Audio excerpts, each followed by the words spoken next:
नमस्कार, मैं हूं आपके साथ डिम्पल और आप देख रहे हैं रीडर्स फर्स्ट न्यूज़।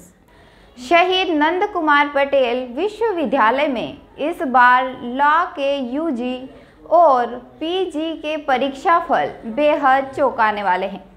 आपको बता दें कि प्रदेश के शहीद नंद कुमार पटेल विश्वविद्यालय में LLM की पढ़ाई भी होती है, जहां इस बार LLM के प्रथम सेमेस्टर में 99% विद्यार्थी अनुत्तीर्ण हुए हैं और तृतीय सेमेस्टर का एक भी विद्यार्थी उत्तीर्ण नहीं हो सका है। कमोबेश यही हाल रायगढ़ के स्वामी बालकृष्णपुरी लॉ कॉलेज के LLB द्वितीय सेमेस्टर के परीक्षा परिणाम का भी है, जिसमें 80% छात्र अनुत्तीर्ण घोषित हुए हैं। छात्र समुदाय से परीक्षा परिणाम से अचंभित भी है और आक्रोशित भी। कई छात्र छात्राओं से हुई बातचीत का सार यही था कि ऐसा परीक्षा फल उनकी समझ से परे है। उनका कहना है कि एक मॉडल आंसर शीट जारी की जाए, जिससे तुलना कर छात्र अपनी गलती और कमियां जान सकें। साथ ही ऐसे हैरत अंगेज परीक्षा परिणाम से उनका एक बहुमूल्य साल बर्बाद हो रहा है, क्योंकि विश्वविद्यालय में पुनर्मूल्यांकन का प्रावधान भी नहीं है। इससे क्षुब्ध विद्यार्थी अपनी उत्तर पुस्तिका की दोबारा जांच चाहते हैं और मार्किंग सिस्टम को भी सार्वजनिक करने की मांग कर रहे हैं। यदि संशोधन कर रूल रेगुलेशन में परिवर्तित किया जाए और अनुत्तीर्ण छात्र छात्राओं की उत्तर पुस्तिकाओं का पुनर्मूल्यांकन किया जाए तो सैकड़ों विद्यार्थियों का अमूल्य साल बर्बाद होने से बच जाएगा। छात्रों की भी यही मांग है। अभी तो बालकृष्णपुरी लॉ कॉलेज के छात्रों द्वारा रिकाउंटिंग की बाबत सूचना दी गई है। सूचना में इस बात का स्पष्ट उल्लेख है कि रिवैल्यूएशन का कोई प्रावधान नहीं है। छात्रों को यथाशीघ्र रिकाउंटिंग के लिए ऑनलाइन फॉर्म भरने की हिदायत दी गई है। रिजल्ट कमेटी के चेयरमैन सह पीडी कॉलेज के प्राचार्य डॉक्टर भवानी प्रसाद यादव और विश्वविद्यालय के रजिस्ट्रार के वक्तव्य में विरोधाभास नजर आता है। जहां डॉक्टर यादव रिवैल्यूएशन के प्रावधान होने की बात करते हैं तो वहीं रजिस्ट्रार इससे इनकार करते हैं। हालांकि दोनों ही यह कहते हैं कि इस संबंध में अटल बिहारी वाजपेयी विश्वविद्यालय के रूल रेगुलेशन का पालन किया जा रहा है।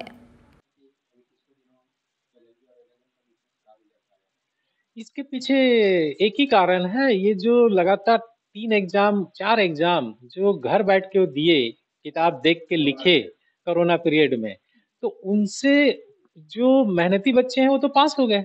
वो अपना लेखनी को सुधार लिए, स्पीड लिखने लगे।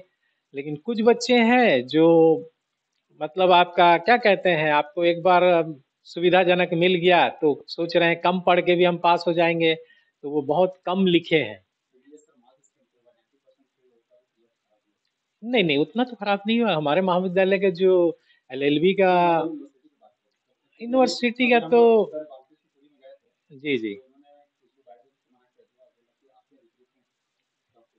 नहीं, देखिए मेरे यहाँ जो 5 वर्षीय पाठ्यक्रम विधि का चलता है, उसका 9 सेमेस्टर में 100% रिजल्ट है। 7वां सेमेस्टर में भी 100% रिजल्ट है। एक एटीकेटी खाली है।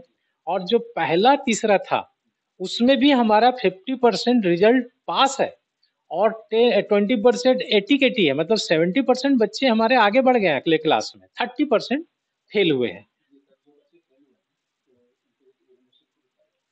उसमें आपका जो अटल बिहारी वाजपेयी विश्वविद्यालय है, उसमें रिवोल्यूशन का 2 पेपर में है। और उसके बाद कोरोना काल में क्योंकि बच्चे घर में लिखते थे, तो रिवोल्यूशन की प्रक्रिया हट गई थी। और इस बार ऑफलाइन हुआ है तो रिवोल्यूशन की प्रक्रिया होनी चाहिए। होना चाहिए क्योंकि अटल बिहारी यूनिवर्सिटी से ही उसी के ऑर्डिनेंस को हम लोगों ने अपनाया है, तो पालन करते हैं तो होना चाहिए। क्योंकि अभी तो प्रक्रिया बच्चे अप्लाई करेंगे तो मालूम पड़ जाएगा उनको। क्योंकि मेरे से फोन किए थे तो मैंने कहा आप अप्लाई करो, तो उसमें ऑप्शन दिखा रहा है आपका रिकाउंटिंग का और रिवैल्यूएशन का। तो रिकाउंटिंग के लिए भी बच्चे अप्लाई कर दिए। और जहां तक रिवैल्यूएशन का है, अब बच्चे 15 दिन टाइम रहता है, अप्लाई करेंगे मालूम पड़ेगा। लेकिन वो है, अटल बिहारी में है, प्रोविजन है, हो चुका है।